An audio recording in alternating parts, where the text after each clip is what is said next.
सुप्रभात बच्चों, कैसे हो? सब कुछ ठीक चल रहा है? अच्छी बात। अब आज हम पढ़ेंगे पाठ 4 के शब्दार्थ। ठीक है।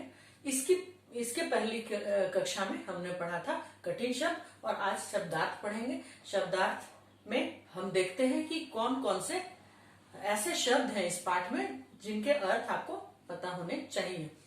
तो शुरू करते हैं बच्चों। तो पहला शब्द है बहस। बहस का मतलब होता है वाद विवाद या कहा सुनी। बहस का मतलब होता है जब कोई व्यक्ति कुछ बात अपनी बात रखता है और सामने वाला भी अपनी बात रखता है और दोनों अपना अपना पक्ष रखते हैं और इस तरह से वाद विवाद करते हुए कहा सुनी होते होते थोड़ा टाइम बीत जाता है ना। तो कुछ देर तक जब ये सिलसिला चलता है तो उसको बहस कहते हैं।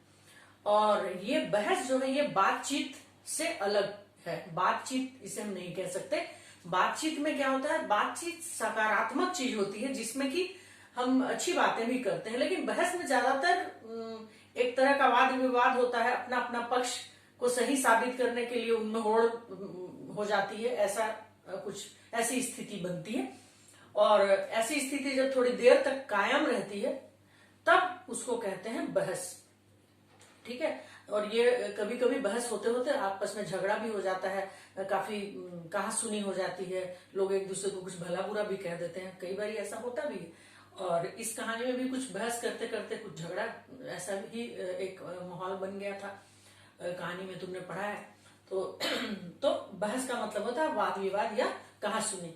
अब आगे अगला शब्द है वो है बलवान। बलवान का मतलब होता है ताकतवर, शक्तिशाली। सबको पता है, तुम सबको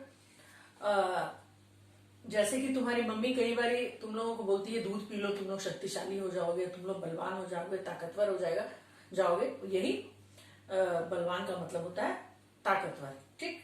उसके बाद मतलब स्ट्रांग हो जाना। ठीक है। और अगला शब्द है तपने। तपने मतलब बहुत गर्म होना। तपने ये शब्द जो है ना इस पाठ में आया है वो ऐसे कि सूरज तपने लगा, ऐसा कुछ वाक्य इस पाठ में है। तो सूरज तपने लगा का मतलब क्या होता है, गर्म होने लगा। ठीक है।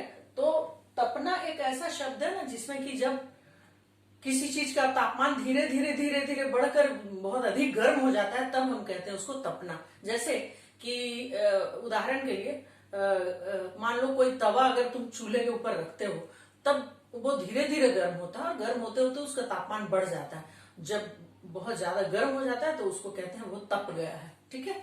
इसी तरह जब कपड़ा प्रेस करने के लिए तुम प्रेस लगाते हो तो वो पहले तो ठंडा होता है, उसके बाद धीरे धीरे धीरे धीरे उसका टेम्परेचर बढ़ता जाता है, उसका तापमान बढ़ता जाता है और वो गर्म हो जाता है। तो हम कहते हैं कि अब ये तप रहा है, गर्म से तप रहा है।